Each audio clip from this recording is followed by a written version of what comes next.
بدلون د پولیس رادیو سلسله واره رادیویي ډرامه هر پنجشنبه د شپې 8 بجې د بدلون ډرامې په تیره برخه کې تاسې واورېدل چې اسلم د قدس خواته ورغی او د قدس د قانع کولو کوښښ یې وکړ چې ګنې د پلو جوړولو کې د ملک لاس دی. البته قدس ورته وویل چې بې له ثبوته د اسلم په خبرو باور نشي کولی. بل طرف ته خانی، زبیر او اجمل د مجید په شمول 10 نفره قاچاقبر ته وسپارل تر څو خارج ته یې ورسوي. اوس به واورو چې ملک خانی ته ولې په غوسه دی.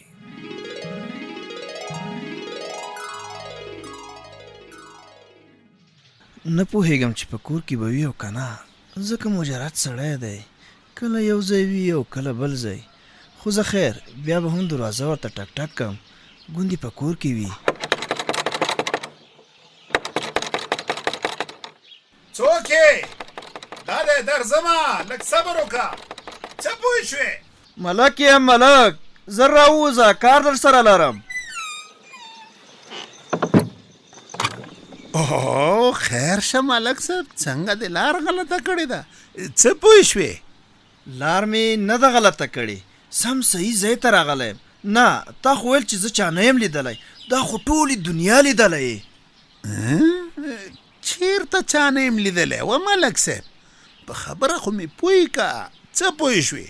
ښه پوهېږې، خو ځان داسې ناګار اچوې ته به وایې رښتیا هم له څه نه خبر نه یې. باور دې وشه ملک صاحب، زه خبر نه یم.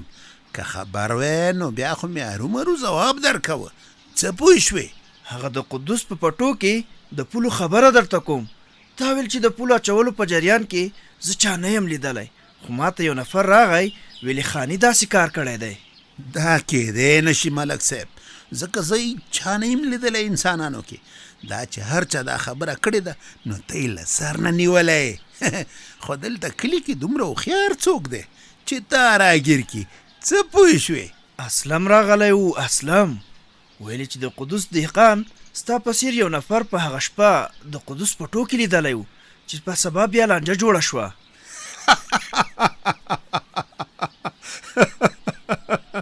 نو لالګل خو د ورځې څوک نه ویني چې د شپې څنګه لیدلی یم. هسې د شک په بنیاد خبره کړې ده، لګیا به یې. څه پوه شوې؟ نه نو که دا خبره یې راټینګه کړه او ته یې ونیولې او قانع کړې نو بیا که یې زه ونیولم نو زه به هم ستا نامه ورته واخلم چې ما ته ملک ویلي او ما ته په دې کار پیسې راکړي دي. څه پوه شوې؟ پام چې دا کار ونه کړې چې له خولې نه دې زما نوم ونه وځي، که نه نو غرق کو فرق به شو. ایله خو مې اوس تا زخم پیدا که. ته ووایه چې پیسې راکې او که نه حال ورته ووایم. څه پوه شوې؟ نو پیسې خو دې 2000 رانه واخیستې، نور څه غواړې؟ ما ته دې چې څومره پیسې راکړې وې هغه کمې وې. ما درته هغه وخت هم ویل خو تا راته انکار وکړه. اوس نو خدای په ګوتو راکړې، تر څو دې پیسې نه وې راکړي نو نه دې پرېږدم. څه پوه شوې ملک صاحب؟ نه خو درته پیسې در کوم او نه ستا کوم شرط منم. څومره مې چې تا ته پیسې در کړي هغومره لا ما هم پرې نه وې ګټلې. خپل کار کوه. بس سمه ده، زه به خپل کار وکړم. زما کار خو درته معلوم دی چې زه څه کولی شم.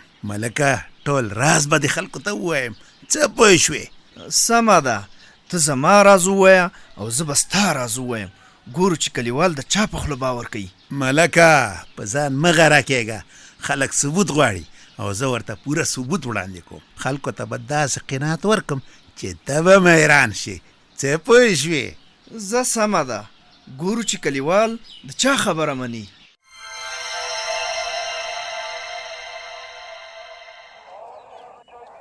السلام علیکم ورحمت الله وبرکاته. وعلیکم سلام امیر صاحب، ستړی مه شي. ها چې دا ګل درته غاړې ته واچوم امیر صاحب. خوار مه شي، ګل ته اړتیا نشته. زما لپاره په کار کې اخلاص کول مهم دي. زه د هارونو او ګلونو شوقي نه یم، زه د کارمندانو او مجاهدینو په کار کولو خوشحالیږم. ښه نو نوم دې څه دی ځوانه؟ تو خو پرون نه وې د معرفت په غونډه کې. زما نوم ګلدین دی، زه په رخصتي تللی وم، نن راغلم. ښه دلته د معلوماتو مسؤل لکه چې ته دلته ستانه بغیر نور څومره مجاهدین په دنده دي؟ له ما سره نږدې 15 نفره برابرېږي. ټولو ته غږ کم؟ نه ضرورت نسته. زه په خپله د یو خواته ورځم او یا به یې راوغواړم. ته چاته څه وایه مه. رښتیا داسې وکړه چې د دې سیمې په هکله څه معلومات لري او که نه. امیر صاحب پوره معلومات لرم. کوڅه په کوڅه بلد یم. د خلکو سره هم بلدتیا لرم. سمه ده. د دې سیمې نیک او مشکوک خلک پیژنې؟ هو امیر صاحب پیژنم یې. ولې د چا پسې ورځو؟ نه د خدای بنده چا پسې نه ورځو. هسې ځان ته معلومات کوم. رښتیا ته داسې وکړه چې د دې حوزې د نیکانو او مشکوکو اشخاصو کتابچې راوړه چې زه یې وګورم. امیر صاحب محترم دلته خو داسې کتابچې موږ نه لرو چې د اشخاصو نومونه یا معلومات پکې وي. بس زما په پیژنګلوۍ باور کیږي او خلاص. عجیبه ده. څومره مهم کار له تاسې پاتې دی او داسې خوشحاله یاست چې تاسې د سیمې حفاظت کوئ. آفرین والا صاحبه موږ خو په همدې پوهېدو ځکه مسؤلیت زما په غاړه کې دی. زه سمه ده. ته به اول دا کار وکړې چې د دې سیمې د نیکانو او مشکوکو افرادو کتابچې جوړې کړه تر څو د پیښې په وخت له هغې کتابچې له مخې کار اسان سي. سمه ده امیر صاحب. زه اوس لاړ شم؟ صبر وکړه. څه ته وارخطا یې؟ کومه خوا ځې او کوم کار دی ده؟ د کور نه خو همدا نن راغلې بیا کومې خواته د تلو لپاره په تلوار یې؟ نه کوم خوا خو نه ځم. نه کار لرم. ما ویل چې بس دغه کتابچې کار راټول کړم کوم چې تاسو اوس امر وکړ. ښه اوس دا راته وایه چې کلي کې زمونږ خفیه خلک شته؟ ته یې پیژنې او که نه د هغوی په هکله هم معلومات نه لرې؟ شته دي امیر صاحب پیژنم یې. زه دا خو دې توره کړې چې خفیه خلک خو پیژنې. رښتیا کار کې څنګه دي؟ امیر صاحب محترم ښه دي. خپل کار په ایماندارۍ کوي او ورته خبر ورکړم؟ نه خبر مه ورکوه. زه یې په خپله خبر اخلم. او رښتیا تا ته چې ما د کوم شي په هکله امر نه وي کړی ته له خپلې اندې کوم کار مه کوه. پوه سوې؟ پوه شوم امیر صاحب. او ما سره چې اوسې نو ویښ به اوسې. ویده به نه کېږې. د پولیسو دنده د ویښو خلکو کار دی د ویدو نه. زه اوس لاړ شه او کتابچې زر تر زره جوړې کړه. هو که درته کومه ستونزه وه نو دې سیمې له خفیه ملګرو پوښتنه وکړه تر څو پوه شو چې دلته د باور خلک څوک دي او د جرمونو ملاتړ څوک کوي. په سترګو امیر صاحب.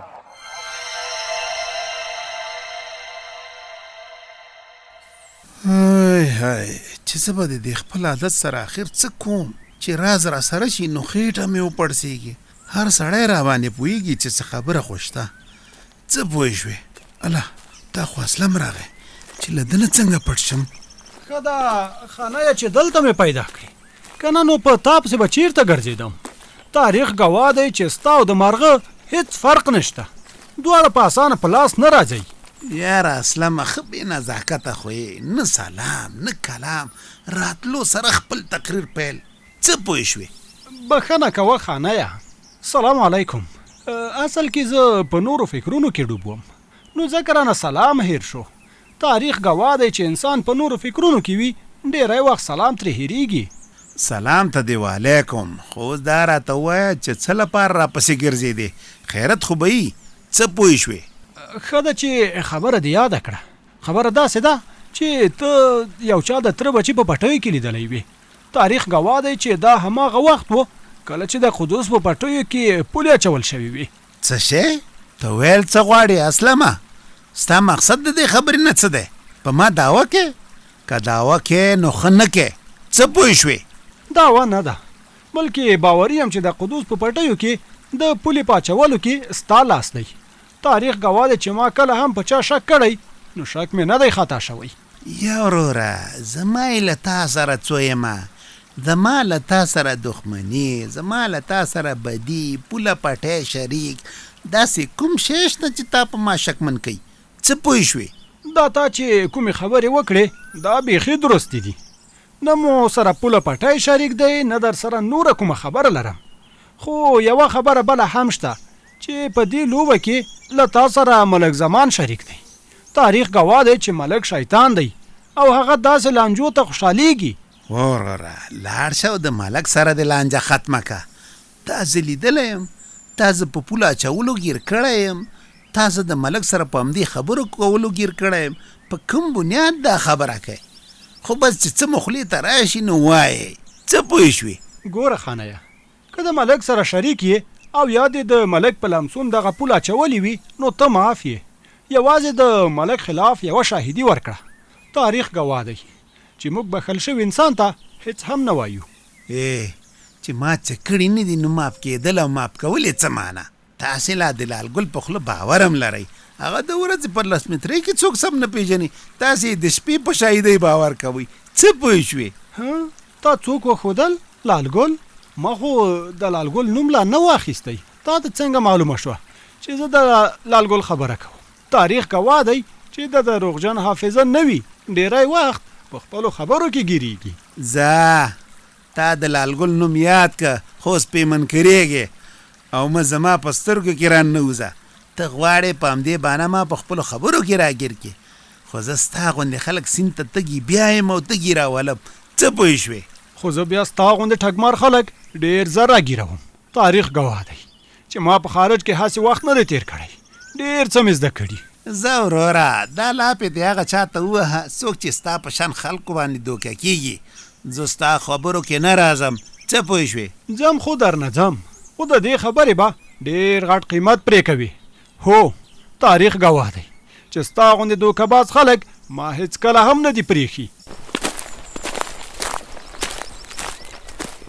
یاره اسلامه ته عجیبه کار کې، خو لږ به دې جیب ته لاس کړي و، زه به درته دستي قانع شوی وم.